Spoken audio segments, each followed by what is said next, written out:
una vez que hemos visto el rectificador de media onda y qué señal se consigue a la salida y cuáles son sus parámetros, pues como indicamos antes, vamos a ver qué sucedería cuando en este rectificador de media onda colocamos un condensador de filtrado a su salida, ¿vale? Que sería simplemente el que vemos aquí. Vemos que este circuito es el mismo rectificador de media onda visto antes, con nuestro diodo como un rectificador y nuestra resistencia de carga, pero en paralelo a esa resistencia de carga hemos colocado un condensador de filtrado. Bien, ¿qué ocurría con nuestro rectificador de media onda antes de poner el condensador? Pues que la señal que obteníamos a la salida era tal que así, con esos lóbulos positivos y cero cuando había lóbulos negativos. Esta señal todavía no es muy constante y tiene un valor medio bastante pequeño. Recordemos que era del 0,38% del valor pico. ¿Qué podemos hacer para conseguir una señal mucho más constante con un valor medio mayor? Pues justamente esto, conseguir colocar un condensador de filtrado a la salida. Con eso ya estaremos logrando nuestro objetivo. Y ojo, un condensador de gran capacidad. El valor de la C, de la capacidad del condensador, debe ser bastante grande. Ya veremos sus valores, pero del orden de bastante microfaradios. Y, como veis, en paralelo con la carga. Bien, ¿qué conseguimos con eso? Pues de esta forma, la tensión a la salida del rectificador, recordáis que nuestra tensión de salida del rectificador la medimos en la carga, coincide con la tensión que cae en el condensador porque lo tenemos en paralelo. La tensión entre este punto y este es exactamente la misma que entre este punto y este. Y el comportamiento de esto será muy parecido al de un circuito RC que ya vimos anteriormente. ¿Qué ocurre aquí? Bueno, pues lo que está ocurriendo es que a la entrada, en los semiciclos positivos de la señal de entrada, fijaros, esto que vemos aquí en azul sería nuestra señal de entrada. Solo estamos representando los semiciclos positivos para ahorrarnos en el dibujo dibujar la parte negativa, porque ya sabemos que la parte negativa realmente no la vamos a aprovechar en nuestro circuito. Pues bien, en los semiciclos positivos, si recordáis, el diodo permite circular la corriente. ¿Y esa corriente qué va a hacer? Pues esa corriente va a cargar a nuestro condensador, como ocurría con los circuitos RC. Pues bien, el condensador se va cargando y cuando llegamos a este punto, al pico positivo de la señal de entrada, el condensador queda cargado con esa tensión de pico, suponiendo diodo ideal. Vamos a suponer por ahora diodo ideal, que en él no cae ninguna tensión. Por lo tanto, toda la tensión de entrada caería entre los terminales de diodo y el diodo del condensador. El condensador se cargaría con esa tensión máxima de pico. Pues bien, ¿qué ocurre a partir de ese momento? Pues que una vez que el condensador está cargado con una tensión que entre este punto y este punto hay esa tensión Vs max, a la entrada nuestro generador va a tener una tensión menor que ese Vs max, es decir, aquí va a haber menos tensión que en este punto. Con lo cual, ¿qué ocurre con el diodo? Que está al corte, que no deja pasar ninguna corriente. Por eso hemos puesto este circuito borroso, porque esta parte no nos interesa, no va a hacer nada. El diodo va a impedir que circule corriente por aquí. Y lo que nos queda directamente es este circuito RC. Esa carga que había almacenada en el condensador, ese pico máximo de carga, esa tensión, el condensador la va a ir descargando a través de la resistencia, igual que en un circuito RC, como hemos visto en los circuitos RC. Si recordáis, en los circuitos RC había una cosa que se llamaba la constante de tiempo, que era simplemente la multiplicación de R por C. Cuanto más grande era esa constante de tiempo, más tardaba en decaer la tensión que había en el condensador. Más tardaba en descargarse el condensador. Bueno, pues hemos dicho antes que lo que necesitamos es poner un condensador de gran capacidad en paralelo con la carga, justamente para eso. Si el condensador tiene un valor de C grande, tendrá una constante de tiempo grande, con lo cual quiere decir que se está descargando muy lentamente. Esa descarga muy lenta hace que esto que es la tensión de salida, la tensión en la carga, desde su pico VS Max apenas decaiga, vaya decayendo muy poquito, muy poquito, se vaya descargando muy lentamente el condensador. ¿Y qué ocurre? Aquí lo vemos, que en ese momento es el condensador, durante todo este tiempo es el condensador el que está proporcionando la carga a la corriente. ¿Vale? ¿Y qué ocurre cuando la tensión a la entrada vuelve otra vez a subir y alcanza justo el valor que tiene el condensador en ese momento, que es este de aquí? Pues que en ese momento aquí empezará a haber más tensión que aquí otra vez y este condensador volverá a conducir.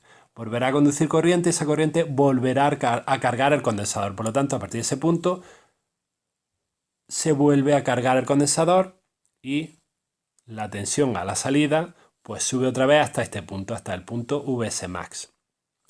Este de aquí, este espacio de tiempo, es el único en el que conduce el diodo. Durante este espacio de tiempo el diodo conduce, carga el condensador y a partir de aquí, igual que aquí, el condensador es el que está suministrando corriente a la carga. ¿Vale? Pues bien, en resumen, lo que ocurre es que el condensador se carga muy rápidamente en estos pequeños instantes de tiempo y intenta mantener el voltaje de salida todo lo posible cuando el diodo no está conduciendo, cuando está en corte. Entonces, esta es la señal de salida, esta es la tensión que hay tanto en el condensador como en la carga, porque están en paralelo, y vemos que esta señal de salida pues, es bastante más constante y tiene una componente continua más grande que la que teníamos antes de poner el condensador, que era esta de aquí. ¿Veis la diferencia? Esta señal es mucho más constante y tiene una componente continua más grande, que ahora calcularemos cuál es. Eso respecto a las tensiones. Pero ¿y respecto a las corrientes, que no la habíamos tenido en cuenta hasta ahora? Bueno, pues resulta que como el diodo solo conduce en unos pequeños instantes de tiempo, en esos instantes de tiempo debe ser capaz de cargar al condensador con suficiente carga, con suficientes electrones, para que luego éste pueda ir suministrando corriente a la carga durante todo el tiempo. Y esa corriente debe ser capaz, en la carga, de generar esta tensión que hemos visto, es decir, esta es la corriente que habrá en la carga. Es una corriente bastante continua también, pero ojo, fijaros, en estos instantes de tiempo el condensador debe ser capaz de almacenar tanto electrones, tanta carga, como para luego ir suministrando toda esta corriente. Con lo cual debe almacenar mucha corriente de golpe, mucha carga de golpe. La corriente tiene unos picos enormes. Por el diodo atraviesan unas corrientes enormes durante estos instantes de tiempo para cargar el condensador y luego en este otro instante de tiempo por el diodo no circula ninguna corriente porque está al corte. Luego vuelve a circular unos picos enormes de corriente y así todo el rato. La carga que atraviesa la resistencia de carga durante todo un ciclo, durante todo este ciclo, es la misma que se acumula en el condensador cuando el diodo conduce. Es decir, el área debajo de esta curva debe ser la misma que el área debajo de esta otra curva. Esto implica que las corrientes de pico, como hemos dicho antes, son grandísimas. El diodo sufre mucho en estos instantes de tiempo. Bien, una vez visto conceptualmente qué tipo de señal vamos a tener a la salida, debido a poner ese condensador en paralelo con la carga, vamos a ver ya numéricamente cómo afecta, según la capacidad del condensador, cómo tendremos esa señal de salida o viceversa. Si queremos cierta señal de salida, qué capacidad debemos poner al condensador. Lo que sí hemos visto es que el condensador se carga en pequeños instantes de tiempo y se va descargando a lo largo de gran parte del tiempo que el diodo no está conduciendo. Luego el diodo conduce en un pequeño instante, se carga el condensador y se va descargando. Esta señal es un rizado. Es una pequeña señal rizada debido al comportamiento del condensador. Entonces esto es lo que se llama rizado. Y tiene ese rizado cierta amplitud que es entre el valor máximo y el valor mínimo de la señal. Esto es lo que se llama el rizado de la señal. Y ahora veremos que lo llamaremos V sub R. Esto es lo que vamos a llamar V sub R, que es muy importante, ¿vale? Entonces nosotros en algún ejercicio nos preguntarán cuál es el rizado de la señal si tenemos un condensador de tal valor o queremos que la señal tenga un rizado de tantos voltios, ¿qué condensador tendremos que poner? Bueno, pues ahora tendremos que ver qué ecuaciones dominan este rizado de la señal para ver cómo se relaciona esto con el condensador. En general, como hemos dicho antes, lo que queremos es condensadores de capacidad lo más grande posible para que este rizado sea lo mínimo posible, para que esta tensión se mantenga prácticamente constante todo el tiempo. En ese caso, cuando los condensadores son muy grandes, la tensión entre los terminales del condensador, pues vemos que baja muy poco a lo largo de todo el periodo de la señal. Con lo que se descargará, pues el condensador se está descargando casi todo el periodo. Y hay un instante de tiempo muy pequeñito a los cuales se carga. Por tanto, podemos aproximar la carga del condensador como la corriente media de la resistencia por el periodo T. Y Lmet es la corriente media en la resistencia de carga y T es el periodo de la tensión alterna de entrada. En concreto, ¿qué es Lmet? ¿Cómo se calcularía? Bueno, pues según la ley de Ohm, la corriente media de la carga sería la tensión media de la carga dividido por la resistencia de carga. La tensión media de la carga todavía no la hemos averiguado. Es lo que, bueno, en el rectificador de media onda, antes de ponerlo del condensador, habíamos llamado VOHmet, tensión media en la carga.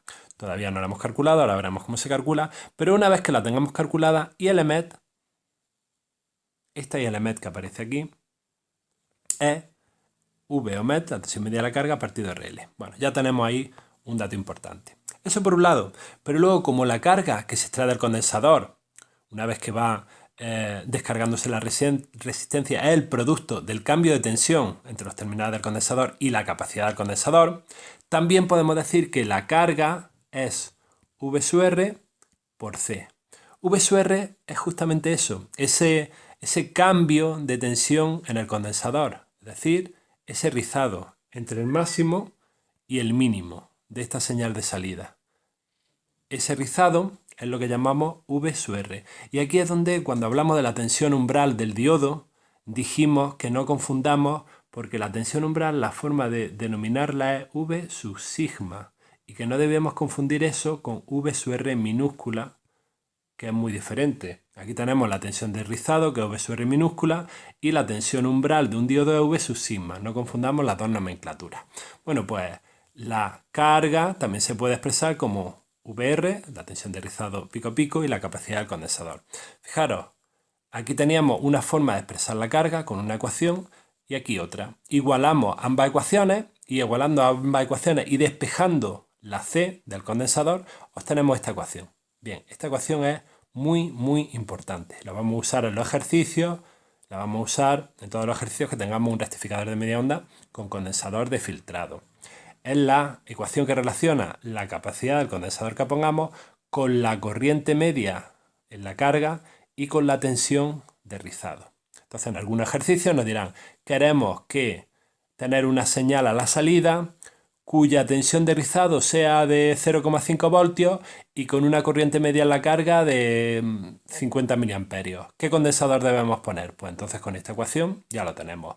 O al revés, nos dicen, tenemos un condensador de 500 microfaradios y necesitamos una tensión de rizado de 0,2 voltios. ¿Cuál será la corriente media que habrá en la carga? Ya veremos en la relación de ejercicios que hay muchas formas de jugar con esta ecuación.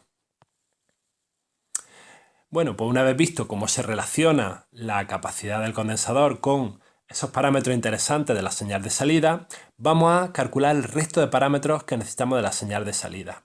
En concreto, el que más nos interesa a nosotros es la tensión media a la salida, porque recordar que la tensión media de una señal es su componente continua y nosotros lo que queremos saber es cuál es la componente continua de esta señal de salida que tenemos ahora.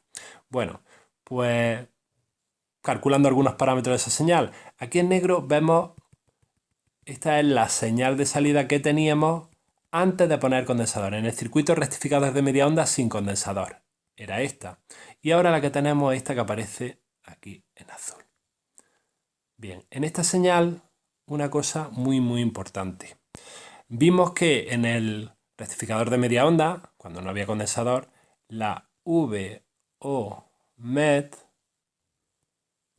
como es la integral debajo de la curva, habíamos visto que en esa señal concreta, en ese tipo de señal concreta, esto era VO max partido pi. ¿Vale? Esa era la tensión media de esta señal, porque se calculaba matemáticamente así. Esa es la ecuación, esa es la integral debajo de esa función. Pero ahora lo que tenemos a la salida ya no es esa forma de onda, es esta otra. Y esta forma de onda, su tensión media ya no se calcula de esta forma. Esa fórmula solo es válida en el otro caso cuando no tenemos condensador de filtrado a la salida. Cuando la señal de salida es esta de aquí. Pero ahora ya tenemos esta otra. ¿Y cuál es la tensión media de esa señal? Bueno, pues la tensión media es justamente lo que vemos aquí. Lo que está a medio camino entre el máximo y el mínimo. Justo a la mitad entre el máximo y el mínimo, entre VO max y VO min, esa será la VO met. Pero ya no podemos calcularla como vimos antes. Bueno, pues entonces vamos a ver cómo se calcula VO max. Bueno, VO max es exactamente igual que cuando no teníamos condensador. Este pico máximo es exactamente el mismo que cuando no teníamos condensador. Vs max menos tensión umbral. ¿Cuál es el valor VO min, la tensión mínima? Bueno, pues VO max menos la tensión de rizado. Este rizadito, este valor que o nos lo dan o lo tenemos que averiguar, ¿vale? Ese valor de rizado. ¿Y cuál es la tensión media? Hemos dicho la mitad entre el máximo y el mínimo, es decir, VO max más VO min partido 2. Como VO min lo podemos expresar de esta forma, despejando aquí, llevándonos esta ecuación aquí, tenemos que VO met es VO max menos el rizado medio, lógico. El valor medio es el máximo menos la mitad del rizado. Y bueno, por otro lado, además, según acabamos de ver, en la ecuación anterior, en la del condensador, en esta de aquí, teníamos despejado el condensador y aquí teníamos el rizado, la tensión de rizado. Bueno, pues si de esa ecuación despejamos la tensión de rizado, tenemos que es la corriente media por el periodo partido el condensador. Vemos que el rizado aparece por aquí y aparece por aquí. Pues bien, ojo, para calcular la tensión de rizado, imaginaros que en un circuito nos dan el valor del condensador y nos dicen qué tensión de rizado tenemos, es decir, cuál es la diferencia entre ese máximo y este mínimo, el rizado esto de aquí, esto que aparece aquí, pues para calcular esa tensión de rizado según esta ecuación, utilizando el valor del condensador que nos den, necesitamos conocer ILMET, la corriente media en la carga. Pero para calcular ILMET dijimos antes que necesitábamos VOMET, porque ILMET es VOMET partido por RL. Pues necesitamos calcular VOMET, pero ojo, para calcular VOMET necesitamos VOR, la tensión de rizado. Pero la tensión de rizado es justo lo que queríamos, por lo tanto es la pescadilla que se muerde la cola, ¿vale? Para calcular la tensión de rizado necesitamos ILMET, para ILMET necesitamos VOMET, para VOMET necesitamos tensión de rizado y es la pescadilla que se muerde la cola. Por tanto, en los ejercicios necesitaremos que nos den alguna información más. Siempre nos darán alguna información más, ya lo veremos en la relación de ejercicios. Normalmente tendremos un sistema de dos ecuaciones con dos incógnitas. Bien, ya hemos analizado el circuito rectificador con condensador de filtrado, ya sabemos cuál es la forma de onda a la salida, pero ahora nos queda analizar de ese circuito cuáles son los valores límite que debe tener los diodos que compremos para que no se rompan. Vimos antes que era la tensión de ruptura en inversa y la corriente máxima en directa. ¿Cuál es la tensión de ruptura en inversa que debe soportar estos diodos? Bueno, pues cuando la tensión de entrada está en su pico negativo, aquí lo tenemos en este instante de tiempo, tendremos a la entrada este valor menos Vs max.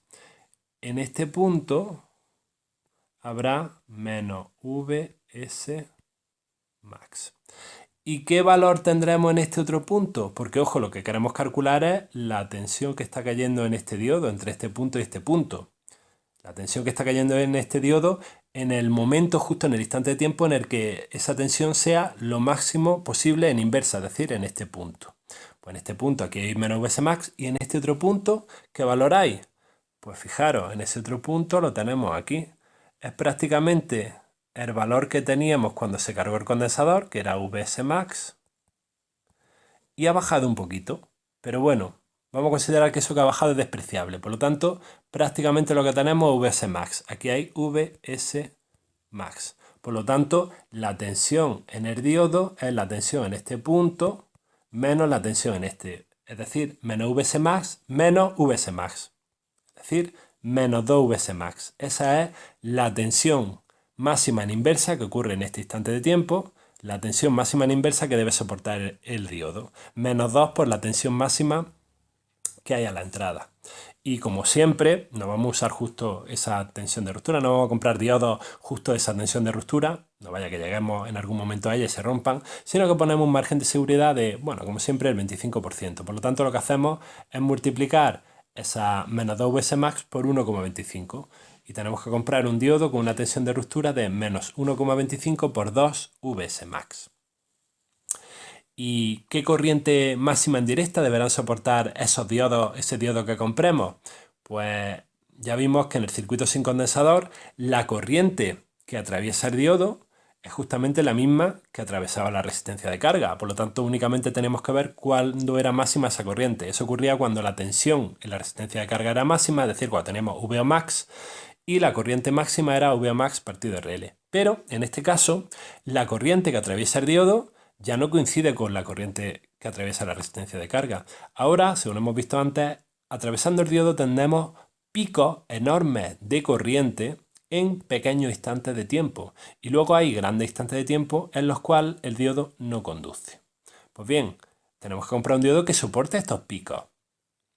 Estos picos son del orden de unas 10 o 15 veces la corriente media en la carga. El cálculo teórico de esos picos, de esa IF max, de forma precisa, es bastante complejo. No vamos a entrar a verlo en esta asignatura. Sin embargo, no necesitamos un valor preciso, no nos piden que calculemos un valor preciso, sino un valor aproximado para comprar un diodo con un valor límite mayor que supere ese valor aproximado y así no se rompa. Entonces, en la práctica, lo que hacemos es comprar diodos que soporten corrientes máximas de al menos 15 o 20 veces la corriente media en la carga. Por lo tanto, una vez que calculemos la corriente media en la carga, que es ese valor IL MET que hemos visto antes, que entraba dentro de la ecuación del condensador y que es un valor que tendremos muy a menudo que calcular, pues una vez que lo conozcamos, directamente lo que decimos es que compramos un diodo de unas 20 veces mayor que esa IL MET. Y así nos curamos en salud de que estos picos no son tan grandes como ese valor y no van a llegar a romperlo. Pues bien, con esto que hemos visto ya podemos hacer el ejercicio 12 de la relación de ejercicios, donde aparece un rectificador de media onda con un condensador de filtrado a la salida.